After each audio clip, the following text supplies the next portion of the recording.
the 34th Annual Legacy Awards Brunch. We are delighted to have you. This has been a tradition in Ybor City. It's produced by the Ybor City Museum Society, and over the years they have recognized and awarded more than 70 local residents for their contributions to the economy, to the historic preservation, to the culture of Ybor City. This is a very special part of the Tampa Bay area. This is, you could say, La Cuna. This is where it all began, with the immigrant families coming and settling in Ybor City. And it's about so much more than the cigars and baseball, which I know is very important. It's about, this is the place where families came and they overcame the fears and the hesitations, and they reached for their dreams, and they made their lives better as well as the entire area. So the story of Ybor City is really the story of our nation. And as someone who loves history, I'm always honored to come and donate my time to serve as a mistress of ceremonies for the Ybor City Museum Society's Legacy Awards. Before I continue with the program, I want to do something a little different this year. This is all about them. So, Chantal, I beg your permission for this, but at this point, I would like, you'll meet them, you'll take pictures, you'll do that a little bit later, but at this point, I just want a big round of applause for our honorees this year, Stephanie Agliano,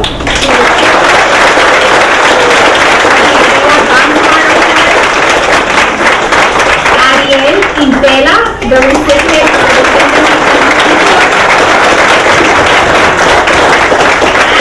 and Barbas.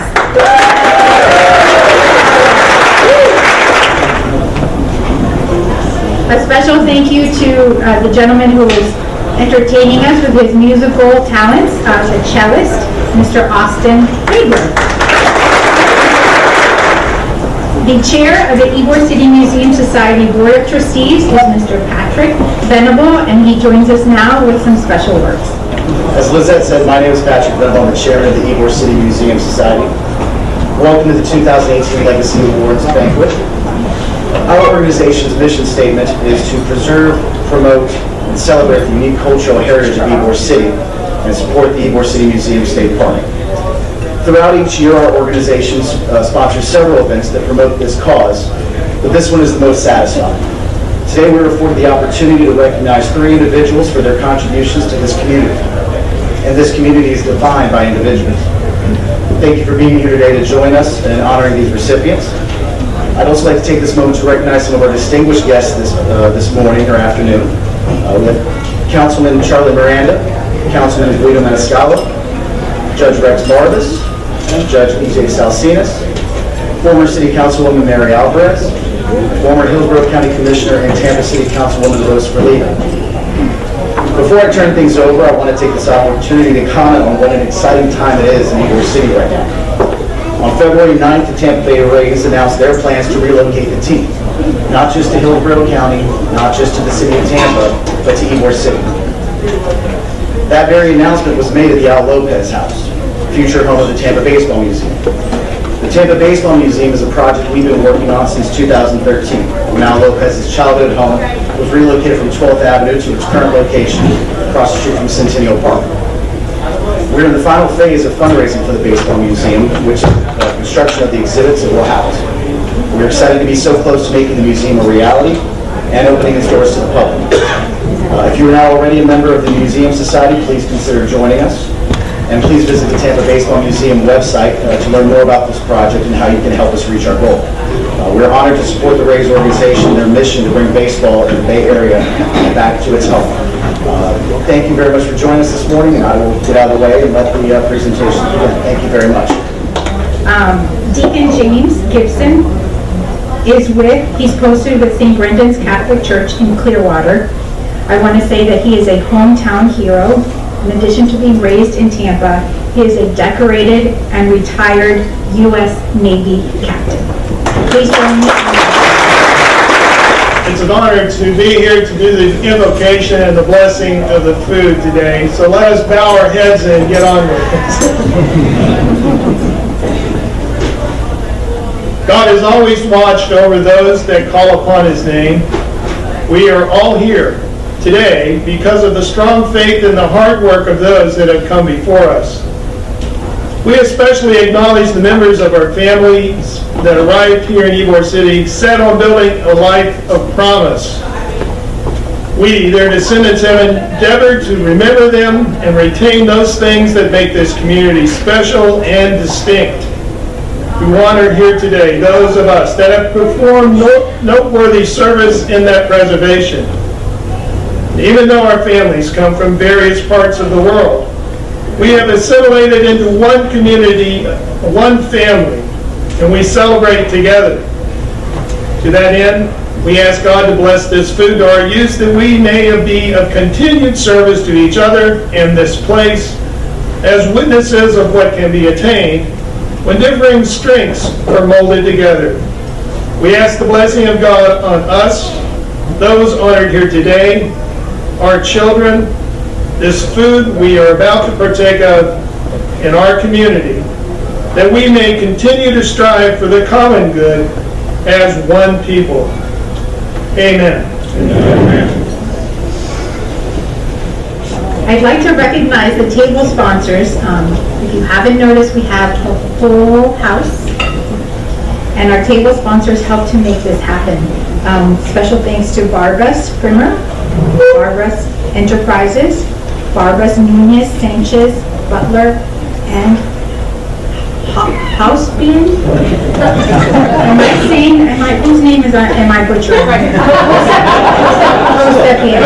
You know, I do have my reading glasses, but they don't match with my hat, so I'm not wearing it. Robert and Ida Calafel. Calafel, oh my God. Una Juanita that cannot say Calafel. Columbia Restaurant, Hill Ward Henderson, Thomas Financial, and Venable Law Firm. Thank you to all of our table sponsors. At this time, I'd like to recognize a few additional sponsors of this event today. Bajo, Cuba, Cohen, and Turple. Also, HCC, Hillsborough Community College, the Ybor campus. Oliva Tobacco Company, Herman and Karen Lazara, and Armando and Dr. Olga Luque Mais. We are going to honor our 3 recipients for this year's awards. Again, we have Stephanie Agliano, we have Ariel Quintela, and Stephen Barbas. As my mother always said, honor a quien honra, what is it like? Honra a quien honra merece. Honor a quien honor merece. I need more Cuban coffee, that's why I'm not remembering it. I'm having too many pastelitos de guayaba instead of more coffee, so I apologize. Ladies first, we are going to begin this afternoon with the Adela Gonzmart Award to be presented to Stephanie Agliano. And as we do each year, the Ybor City Museum Society brings the past and the present together in their selection of presenters. And this is something that is very unique to the Ybor City Awards luncheon. Presenting the Adela Gonzmart Award this afternoon is her granddaughter, the very beautiful Andrea Gonzmart Williams. She is the 5th generation of the Gonzmart family running the Columbia restaurant. So please join me in a welcome.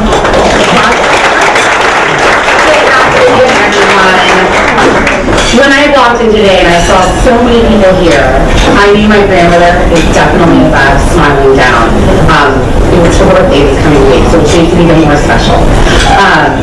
But so many of you here, and to be giving Stephanie this honor, and my grandmother's name is even more special because I know they both had a special place in their heart. Also special someone on there.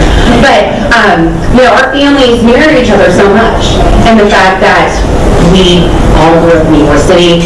I remember as a child going to Agliano's fish market with my grandmother. That's where she always went. And her deep love for Ybor City. As a child, I never really got it. She was always going to Rotary. She was going to the Chamber of Commerce. She was, you know, doing the Ybor City Museum. She loved it. She lived it. She breathed it. And Stephanie exemplifies all of those things. So I can't imagine anyone more perfect to to be receiving this award today, and I feel so honored and blessed that I get to be here with you today, Stephanie.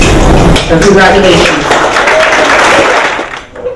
It was my honor to nominate Stephanie Agliano for this year's Adela Gonzmart Award. This award recognizes an individual who best exemplifies the vision for Ybor City, has made significant contributions to the historic district. I cannot think of a more deserving candidate than Stephanie. Stephanie's family is synonymous with Ybor City's culture. The Agliano family owned and operated the third oldest business in Ybor City for 90 years. Stephanie is a fourth generation Ybor native. She has always championed Ybor City in her service to the community. She is a businesswoman, an artist, and a volunteer. Stephanie has served on the Tampa Chamber of Commerce, the Ybor City Chamber of Commerce, the Ariel Latino Commission, Ybor City Development Corporation, the Historic Streetcar Board, and most recently the Ybor City Museum Society. I got to witness Stephanie's passion and dedication firsthand when she was on the Museum Society's Board of Trustees. She served next to me as vice chair and spearheaded our efforts to restate our governance documents. On behalf of the Ybor City Museum Society, I'm proud to present this year's Adela Gonzmart Award to Stephanie. Here we are. Thank you, Andrea and Patrick, for that generous introduction. Well, it's an honor to be nominated for the Adela Gonzmart Award, but it's a privilege to be the recipient of the Adela Gonzmart Award. So again, thank you, Patrick, for your nomination. And I also want to thank Quintela for all her support and opportunity to be a part of the Ybor Museum Society. And also its newest addition, because I can't talk about this without talking about the baseball museum. Because I can't think of a better place than Ybor City to bring to life and share the history of Tampa's role in the game of baseball, as well as celebrate Tampa's finest baseball players. So I'm honored to be a part of that too. In addition, I want to express my gratitude to the Ybor City Museum Selection Committee, and a big thank you to Andrea and the Gonzmart family. You know this award is very special to me because of our family ties and history that began in Ybor. But just one quick Adela story, because this is my favorite. I mean, to me, I always refer to Adela Gonzmart as the godmother of Ybor City, and that's just it. There will be no other. So, the year that I was a debutante with the Knights of Santiago, Adela would oversee the dance rehearsals. And every day she'd get on my case. For those of you who know me, know for sure I did not go in heels to practice this dance. I was always in my track shoes, my tie-up shoes, drive her crazy. She kept saying, "Where are your shoes? You're not going to be able to do this dance." So toward the end there, I told her, I said, "Adela, don't worry about it." I said, "That's what's so great about long gowns. I'm not wearing heels. Nobody will notice." She knew I was joking, but just in case, don't think she didn't set me straight. So how did I get so lucky? Well, that's good. Can everybody hear me? Cambridge Dictionary defines lucky as having good things happen to you by chance. Now, by chance is the tricky part. You can be lucky by chance without really doing anything, or you can be lucky by chance because you have done something to increase the chances of being lucky.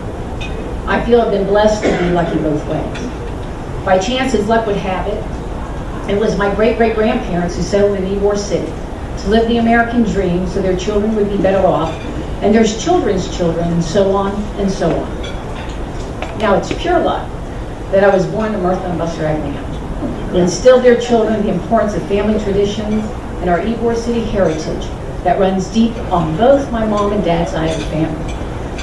On my mom's side, both her mother and father, Ybor City is where they established their businesses and raised their families.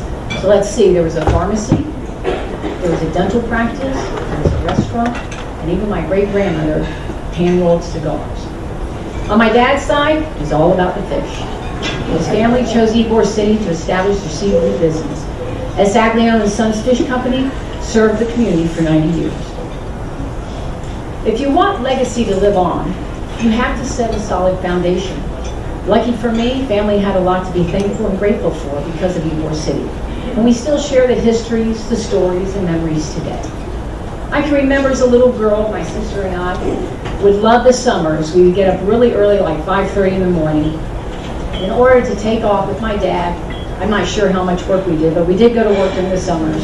And I remember gathering at Silver Rings. That was your first stop. We'd have coffee, socialize, read papers, get to know the other merchant family businesses and their children. Imagine that.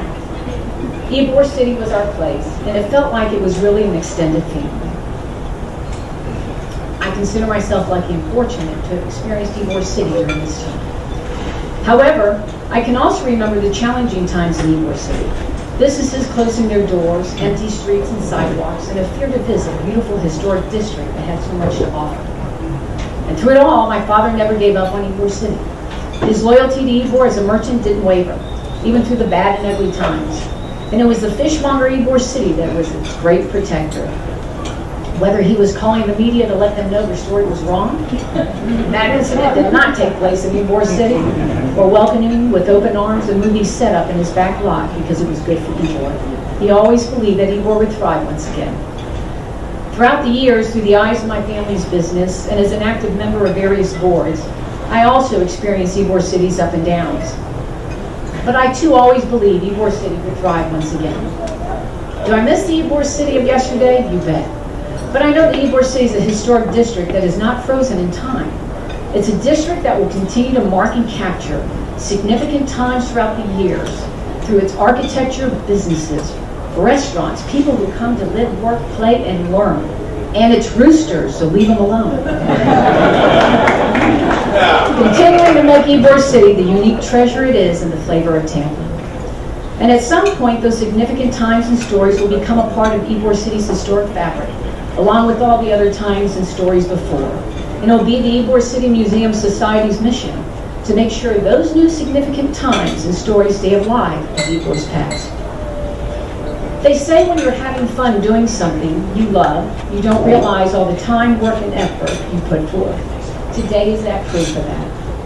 And I'm blessed to be able to share this moment with my mom, my sisters, brother-in-law, cousins, aunts, uncles, and a few special people that I'm lucky to be able to call my friends.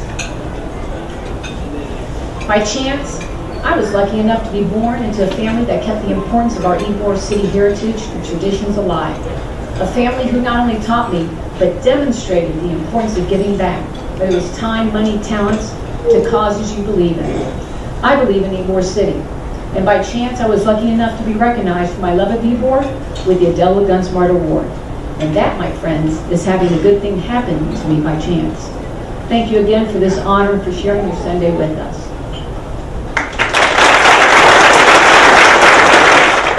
Our next award is the Tony Pizzo Award, and this is being presented this year to Mr. Steve Barbas. Presenting the award, as I said moments ago, this is something that's very special and unique to the Ybor City Museum Society. We bring the past and the present together by selecting someone with a very special tie to the namesake of the award. And this award, the Tony Pizzo Award, is certainly no different. This afternoon we are honored to have Mr. Pizzo's sons here to present the award. Please welcome Dr. Tony Pizzo and Paul Pizzo. Well, it's always fun to be around a bunch of like-minded individuals for the Preservation District, the Preservation of Ybor City District. Anthony Paul Pizzo was born on September 22nd, 1912 at home near the intersection of 8th Avenue and 17th Street, which was next door to the family business, Costello and Pizzo, which some of you recall. It was there that he was exposed to the cultures of Ybor City and became proficient in Italian, Spanish, and English from birth, something that would serve him well during his research, and particularly in Spain, into the history of Tampa and Ybor City. He credited his job as a newspaper delivery boy for making him well-versed in the community, because he got to visit all the homes as well as businesses, even some of the less reputable ones like the places where they had gambling. He also went to local schools, graduating from Hillsborough High School.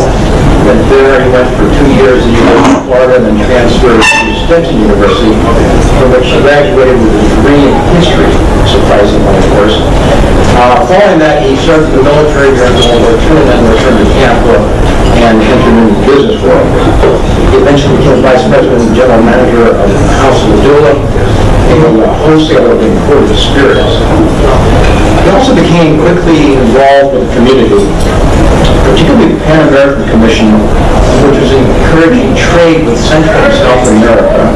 And in 1948, he became the founding president of the Ybor City Rotary Club, which actually met and does to this day in this very room. And they were interested in promoting tourism. An influential moment developed which developed his interest in preserving history, was when the president of the Adela Rotary Club told him that Ybor City was the cradle of Cuban independence and that needed to be memorialized. He had never heard this statement made before. So this quest to preserve Cuban history in Ybor City led to an all-encompassing passion to preserve the history of the entire community. Among his contributions, I will go through these quickly, was being a motivating force behind the creation and installation of 80 historical markers highlighting campus history, a series of articles for the Italian-American Gulf Invitational Program. Fascinating, and I think they've been collated into one source. He was the author of 2 books, Tampa Town, Cracker Village with an Accent, and Tampa the Treasure City, which is co-authored with Dr. Jerry Mormino. He was the founding president of the Tampa Historical Society, which continues his day, and was appointed the official historian of Ybor County in 1982, which served in 1994. He was also instrumental in creating the Gonzmart Park.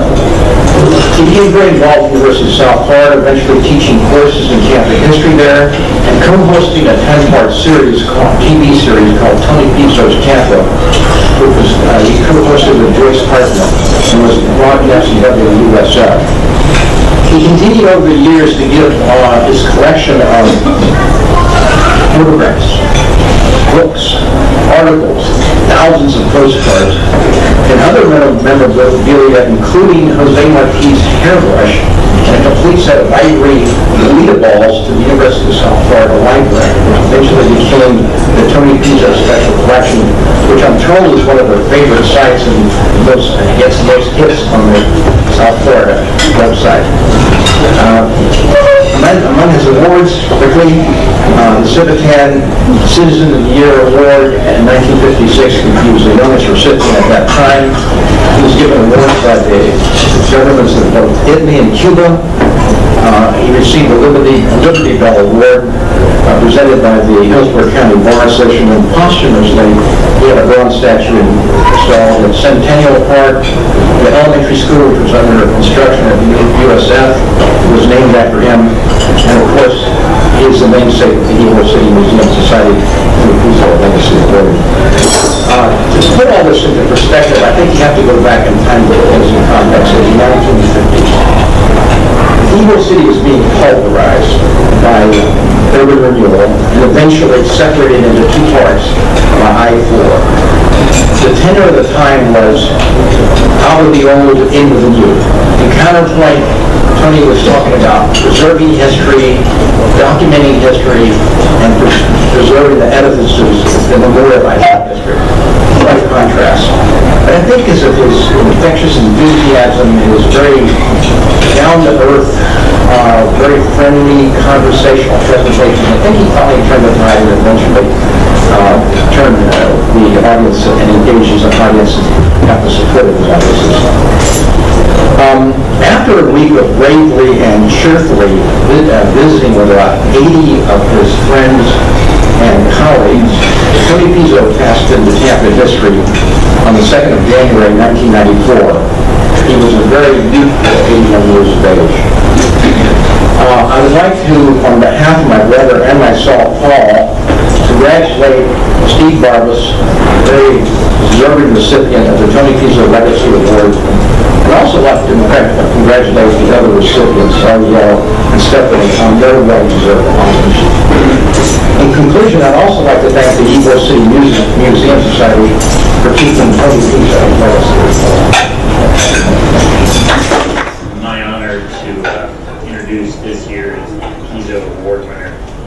And as I told Anthony and Paul, doing some research on their father, as you heard, their father was a remarkable man and an ambassador for both Ybor City and the city of Tampa, as is this year's award. Steve Barbas' roots began here in Ybor City, initially attending OLPH, being active at the Boys Club, spending some time at Cascade Park. He went on to Jesuit High School, where he was a good student, active in student government, senior class president of Jesuit High School. He continued his education initially at Stetson, and then on to Florida State, where he achieved a undergraduate degree in business administration. Steve then went on to Loyola School of Law in New Orleans on an academic scholarship and completed his law degree. Fortunately for all of us, Steve decided to come back and live his professional life here in Tampa. Trying to come up with a word to describe Steve, the best word I came up with was passionate. As long as I've known him, he's been passionate about everything he does. His family, his community, his law practice. And as a result of which, he's been active both in the bar, as an alumni, and in numerous organizations here in our area. In the essence of time, I'm only going to mention a few of them and then turn it over to Steve. Steve was a founding member of the Hispanic Bar Association.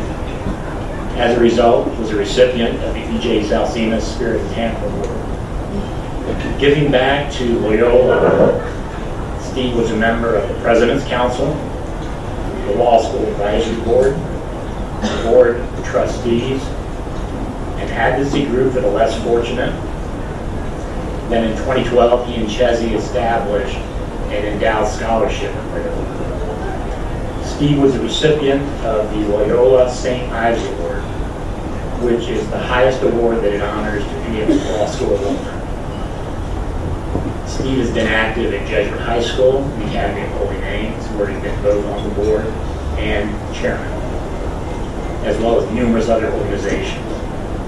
Steve was a member of the Ybor City Museum Society and chairman from 2009 to 2016, where he gave numerous hours and numerous amounts of his resources. He's continued to support the organization and its mission by being our representative on the YCP. Steve Barbas has lived and continues to live his life in the Jesuit motto of being a man for others. So it's my privilege to introduce Steve Barbas. Thank you, Herman, for that very kind introduction. Thank you also to the Ybor City Museum Society and to the Pizzo family. I want to also thank my family and friends who have come to this banquet this afternoon. It is indeed a great honor to be nominated and receive the prestigious Tony Pizzo Award. The essence of the award highlights the importance of preserving the history of Ybor City and the cultural legacy which so many of us were fortunate enough to inherit from our forefathers.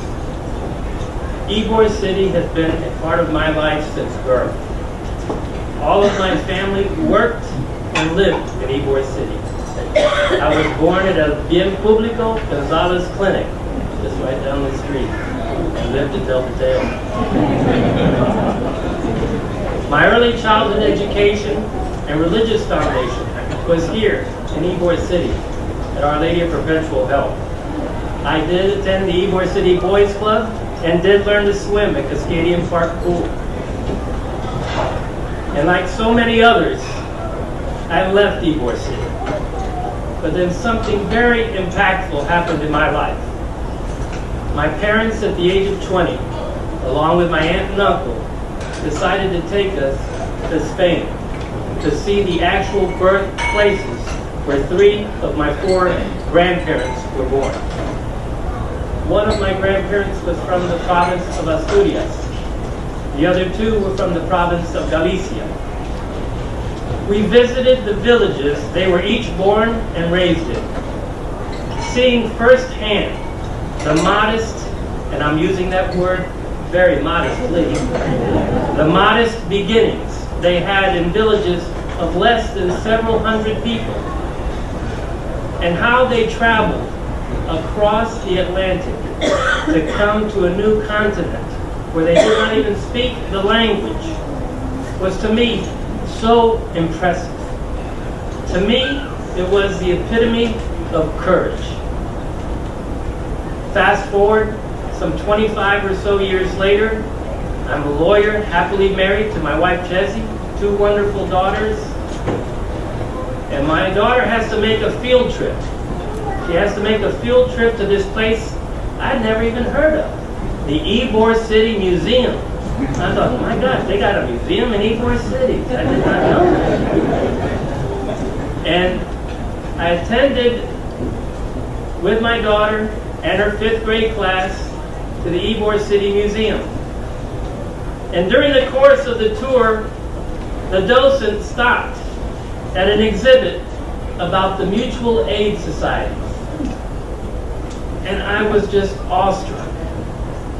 They had a photograph of this building called La Benefica. And they also had a photograph of 2 hospitals, the Centro Español and the Centro Asturiano. That's my granddaughter. 4th generation, speaks only Spanish. To my surprise, was this photograph, and I leaned over to my youngest daughter and I said, that was where your abuelo and abuela worked.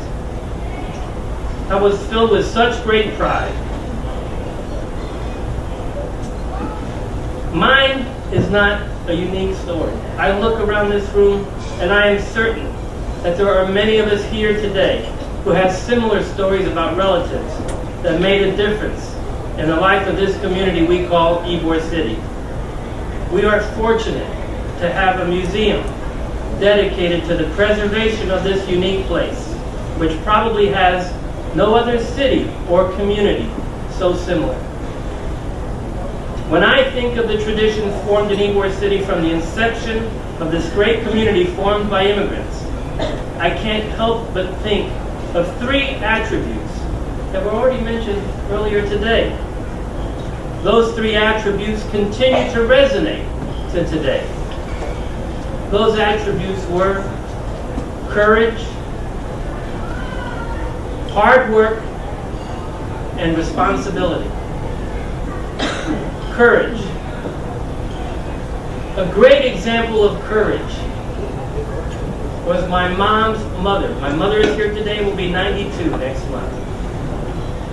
My mom's mother, Teresa Rodriguez, left Galicia at the age of 13. 13, barely a teenager. And she relocated to Cuba to live with family members. There, she eventually met my grandfather, Paco Franco.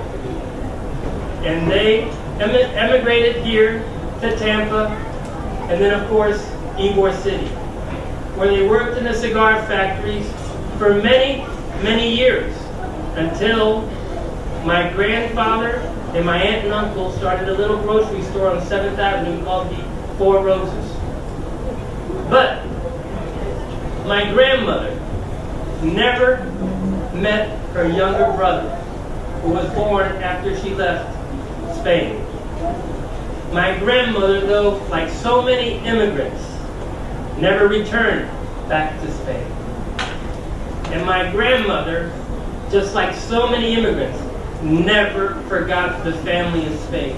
Religiously, she sent money to Spain to support her family.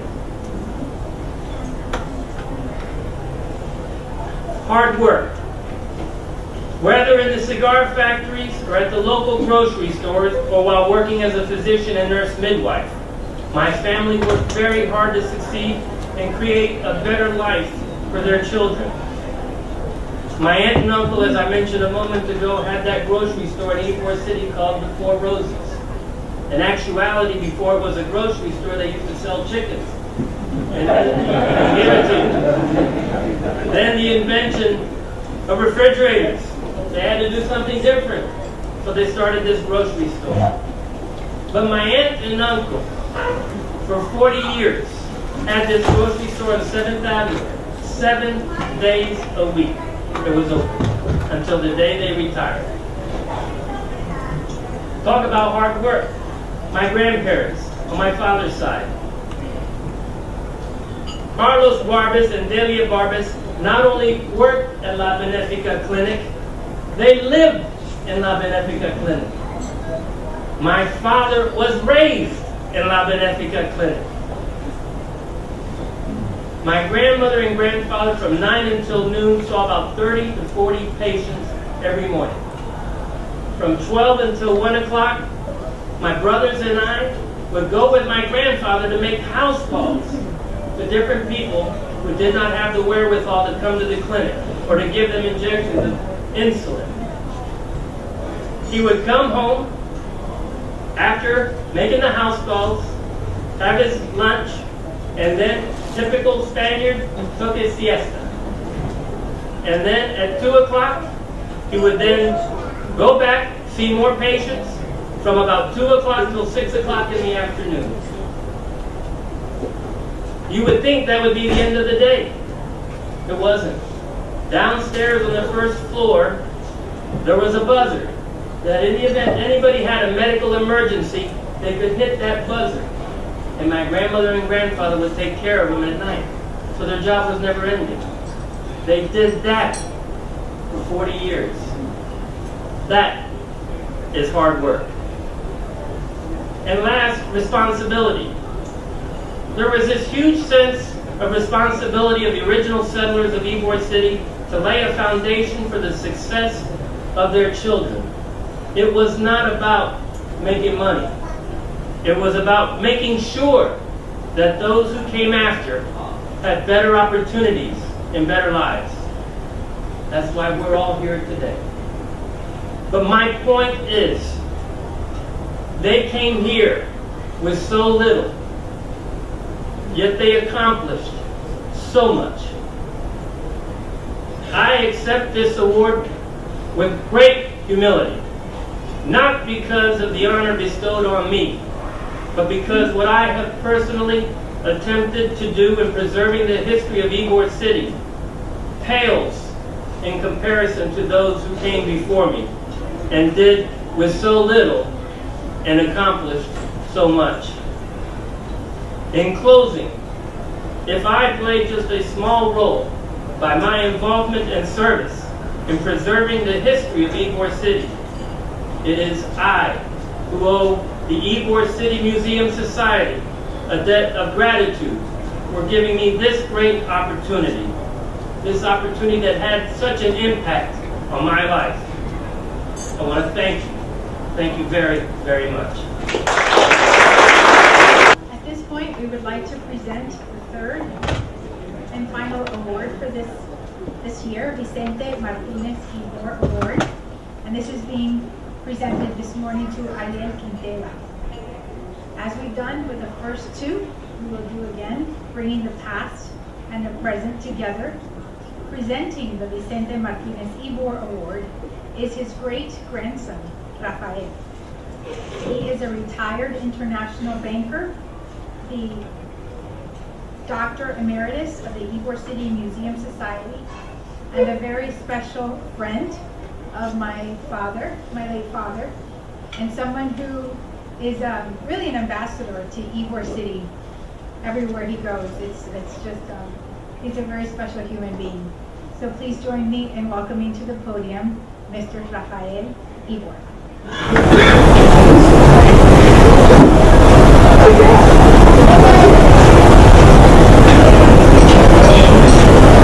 I knew this was going to be a good program, but I would have never predicted this happened so far. It's about to happen again. This is just so inspiring. So we're going to change the order of the presentation just a little bit. Being that Rafael is such a gentleman, he's asked me to speak first, which I don't mind doing at all. And then we can call our recipient up to the podium to receive his award. This afternoon, we have acknowledged the accomplishments of two of our award recipients whose Sicilian and Spanish roots have clearly played a big role in their lives. It only seems fitting that our next recipient has a Cuban roots. While the Legacy Awards are given to people of all backgrounds, I was quite excited when I realized that, by serendipity, this year's honorees represent three of Ybor City's early immigrant groups. Although somewhat newer to Ybor City, when we're talking about the kinds of generations we've been talking about, our Ybor Award recipient, Ariel, is already making his mark on this community. Beginning in 2014 and in a short period of time, he has rehabilitated several properties with many more on the drawing board, including new construction. Adela often talks about his 10-year plan that will bring vibrancy to the historic district, and if he keeps going, I think it's going to be a 20-year plan. So far, we could be talking about many construction projects, except Ariel is painstakingly paying homage to Ybor City's past and to scrappy immigrants who dare to accomplish more than seems possible. When you hear him talk about his plan, you hear the passion in his voice for covering the bones and the genealogies of some of Ybor City's oldest and often most dilapidated buildings. You can tell he has dug deep, no pun intended, to learn everything he can about the building's history and the generations of people who have occupied them. His work is much more than land, plans, and construction materials. His work is of an intense desire to recreate a memory and a new representation of what Ybor City once was. In order to do so, he is naming some of these buildings after their original owners. Others include names like Casa Martí, Casa de Rosso, Casa de Sobras, and Casa Agliano, a nod to Cuban patrons who enabled Cuba's independence from Spain, and the support that Ybor City gave to this country. I have first-hand knowledge of some of Ariel's work. Just outside of my office window, I've watched how the Oliva building has been resurrected to become a beautifully restored apartment building named Casa Oliva. During construction, my staff and I would sometimes stand at the windows of our conference room, look out, and see exteriors that look like this. This is what the walls look like. And so we would say, what? Really? When do we do this? I'm not the person who would probably abandon the project. But instead, the walls now look like this. They're perfectly straight as far as I know.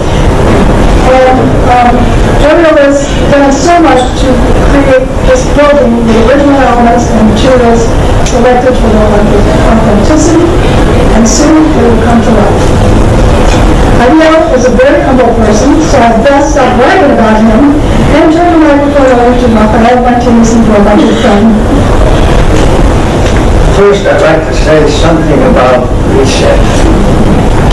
It seems that every year, he said, whenever you bring me up to the podium, I always congratulate you on some type of award that you've won.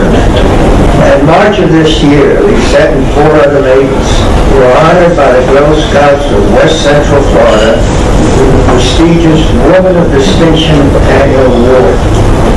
Vicente has also won 6 Emmys during her journalistic career and is very involved with WFTS TV, taking action against domestic violence. So she is quite a lady.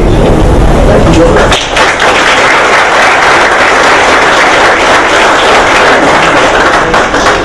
I want to congratulate Steve and Stephanie for their awards. There's a lot of Ybor history between both of your families.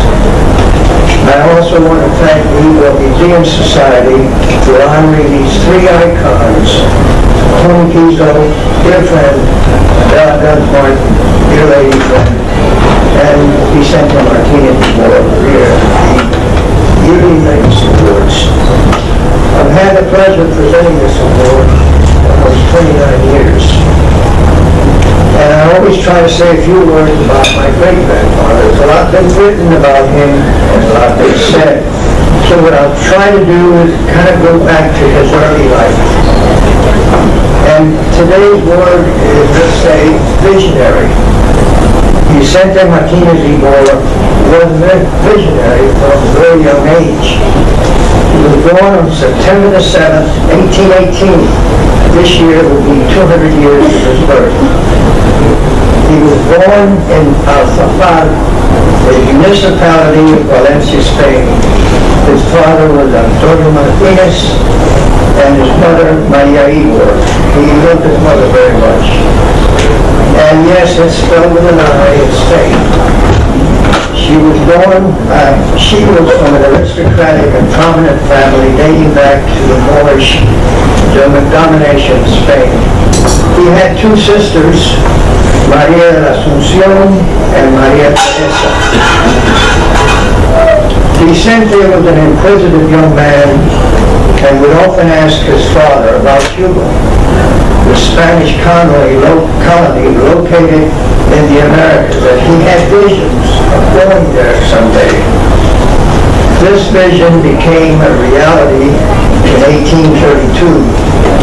At the age of 14, Spain was recruiting young men to serve in the military to fight in the war in the Spanish Sahara. Via the family's connections with the Spanish government, they were able to obtain a government title for Vicente, Inspector of Schools in Cuba, thereby avoiding to serve the Spanish military. He went to Havana and stayed with family friends. He got a job at a grocery store and became interested in the cigar industry. A vision he thought had good future for him, that he liked and he began to know very well. By the age of 19, he became a broker in the booming tobacco industry. In the 1850s, at the age of 32, at his factory in Havana, located at 108 Calle Anima Street, he was manufacturing the world-famous cigar El Príncipe de Gales, Prince of Wales. In 1852, this brand won gold medals at the Paris French Exposition. Vicente was well on his way to his vision, the cigar industry, and what would become his tobacco empire. I think his greatest vision was at the age of 68, because he wanted to establish a city where his Cuban and Spanish workers could live and work together in peace. This happened in October of 1885 when he purchased from John T. Leslie of Tampa 40 acres, which was the beginning of a city he called Ybor City, after his mother's maiden name.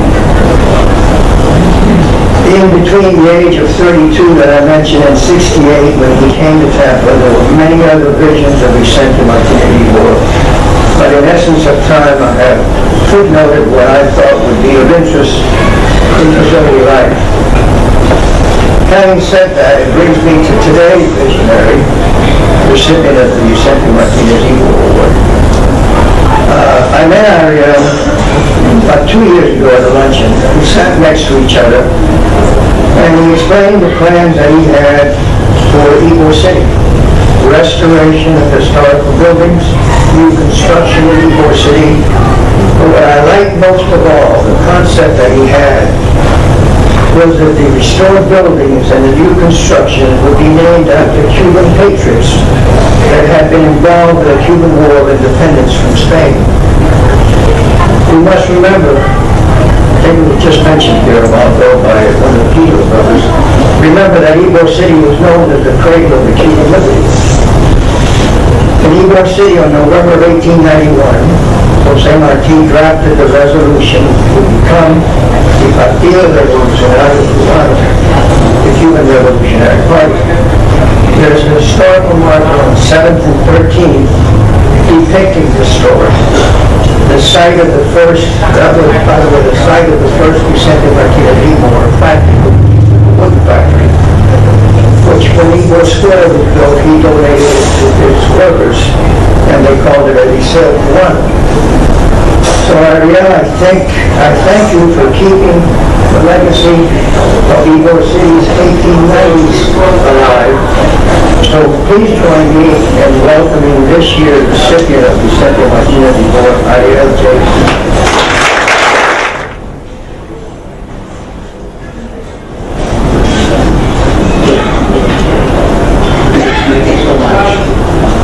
Very grateful to be here today. I thank the Ybor City Museum who has thought enough about me and recognized my contributions to Ybor as a reason to give me the Vicente Martinez-Ybor Award.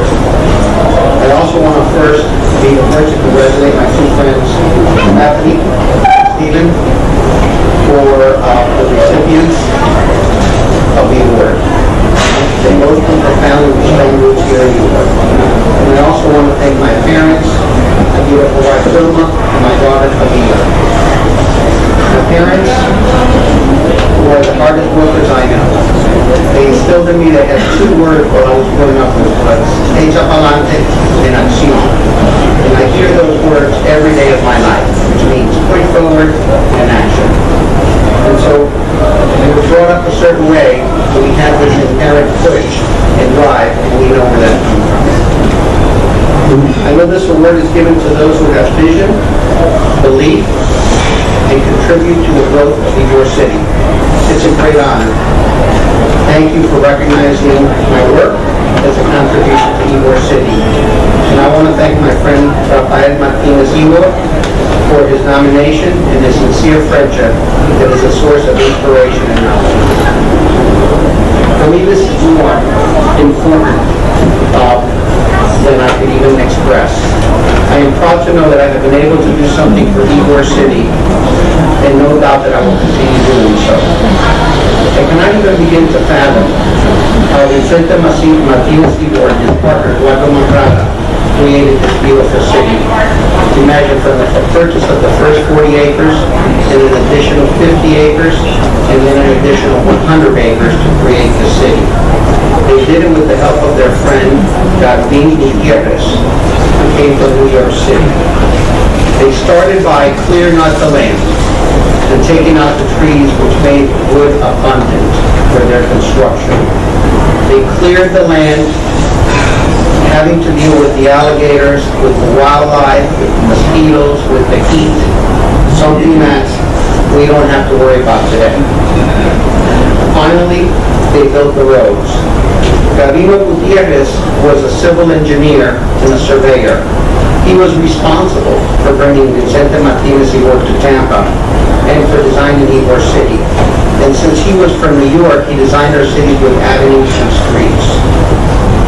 Now, Vicente Martinez-Ybor was a very caring man. When he met Jose Marti wrote in the Patriot newspaper in New York City how caring he was, and he saw him doing such a gentle act to one of his employees. He built his employees' homes, grocery stores, rooming houses, restaurants, offices for doctors, for dentists, for physicians, pretty much everything they needed to have a good life. Because of those men and women, the city exists today, and it's one of a kind. But what's so important, what happened here in the late 1800s cannot be forgotten. My daughter's generation and her children cannot forget this history. Preservation of its buildings and this rich history is a must. When Daryl and I started thinking about Ybor, we quickly realized how special of a place it is. Being from Cuba and knowing my history, my thoughts turned to how can we contribute to the memory of those who came before us. Of course, we all know about Jose Marti and his two famous speeches that were said on the corner of 13th and 7th in that building called El Liceo Cubano, which was Jose Marti's first factory that he built. Once he built his brick factory, he gave that factory to his employees. There they invited Jose Marti to speak, and little did they know that his two famous speeches would have been spoken at that humble little building. What those two speeches did was cement the will of the Cuban people and cemented their will to topple the fight for their freedom. So it cemented the Cuban from New York and all the way to Key West. And all that happened here. And Ybor City is full of beautiful nuggets of history that we have to tell and we can never forget. I take what we're doing here in Ybor City extremely personal. Our method and ideology is probably not the norm. Most developers will come and build a building and within a few years it's sold. Our commitment is long-term. We will be here for many years to come, and that gives me great pride. Our construction is built to last, and our quality is paramount. Our goal is long-term and to create a city for all, like José Martí's famous speech, para todo y para el bien de todos. In my commitment to history, we are naming buildings after the heroes of the past. I feel like a Ferdy Pacheco in a way, because we're painting, but we're not painting on canvas, but we're painting on buildings. We're making them come alive with the rich history of the people that came before us. I've been asked, why are you naming a bill after Fernando Figueredo Socorras or Juan Guapete Gómez? And my answer is simple. They were there, that's our history, and they will learn how to pronounce those names.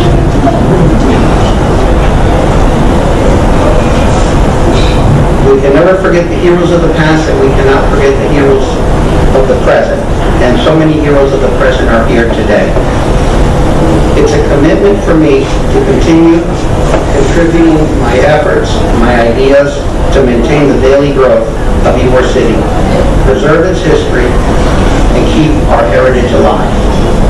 Not only of the Cuban patriots who passed by here, but of the Spaniards, the Italians, the Jewish, and the German immigrants who all made this city what it is today. It was a melting pot. And as my good friend E.J. Salcinas would call it, la gran paella. And so Ybor City is a paella of music. Ybor City is a paella of dance. Ybor City is a paella of cultures. But in a paella you have the distinct flavors and each has its own identity, like us as a community. My goal is for everyone in that paella to be heard and to be told and not forgotten. So what I say with that is thank you so much, and I appreciate the opportunity to present myself to you all.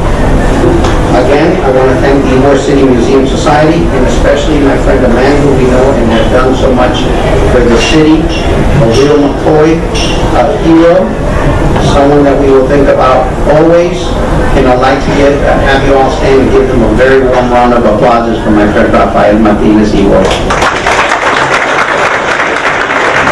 Okay, Chantal is standing by to give closing remarks, but I just want to say, I want to say two things. First of all, I don't know about you, but I feel like I'm experiencing the Triple Crown all over again. To hear all three of these speeches from the recipients of these awards has been an incredible experience. I've been coming to this, serving as a mistress of ceremonies for 8 years, coming to it for 9.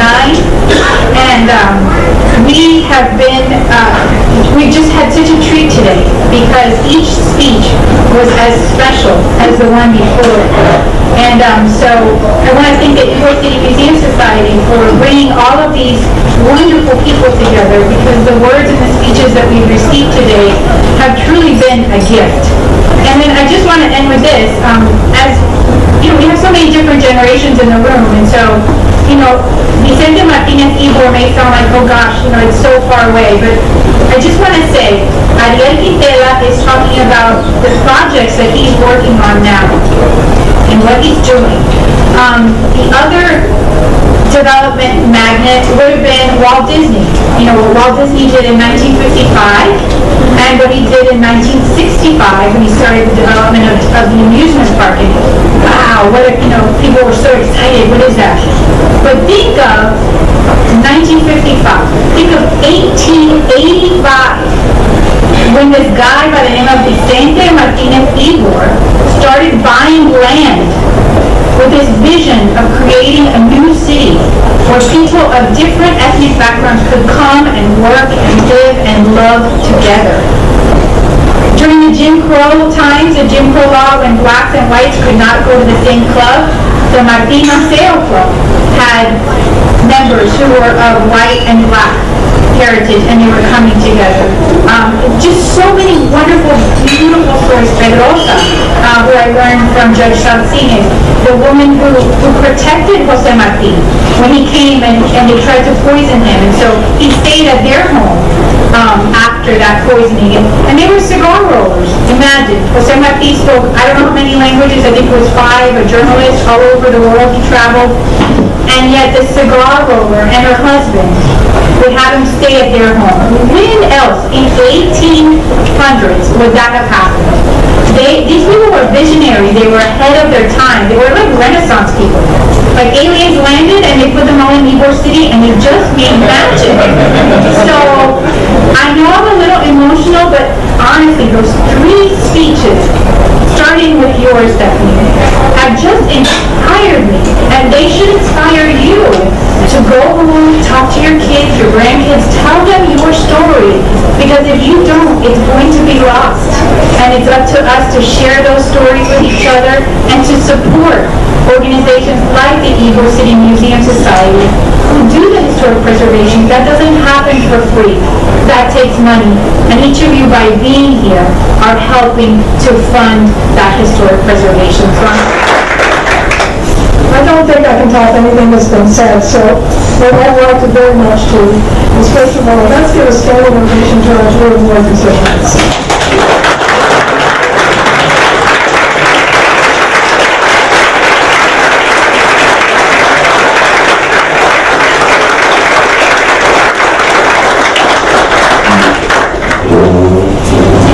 It is our tradition to recognize people like health recipients who attend the Legacy Awards. I'm going to do one more thing this year. I've noticed that there is a media family of some of the recipients, so I'm going to ask them to stand also. I've got a number of names to call, and please stand as I call them. And the names stand so we can give all the past recipients a round of applause. Starting from newest to his most recent on, the Vicente Martinez-Ybor Award has been given to many elders.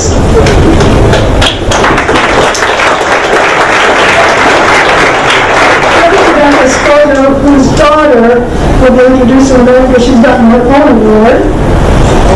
Las Damas del Centro Agliano, of which I know there are several here today. If you would all please stand with our names. And June Bronco was going to get her own award this evening. Well, moving on to the next celebration. The recipient of this year's Sam Later Award. Congratulations to her.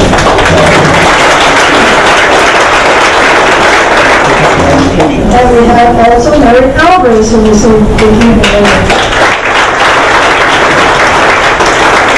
If you don't mind, if you would go across again, I meant to ask you that. I know you can talk for all of them, but I didn't know I want to go take a minute before we go to the next celebration, right? So for the Pizzo Award, we have Rich Simmons, Ms. Ed Campbell's, Judge E.J. Salcines, Victor DeMayo's wife, Mercy and son Victor are here. We have Martinez-Ybor, Caesar Gonzmart, and Adela Gonzmart, and of course, we already met Andrea today. And the Tony Pizzo Award, which of course she has his 2 sons.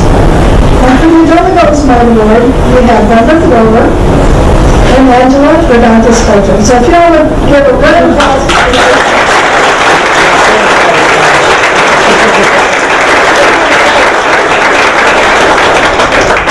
I want to thank our presenters, our sponsors, the families of the recipients, and especially all you who are here. This makes it very special that you're sharing this with us.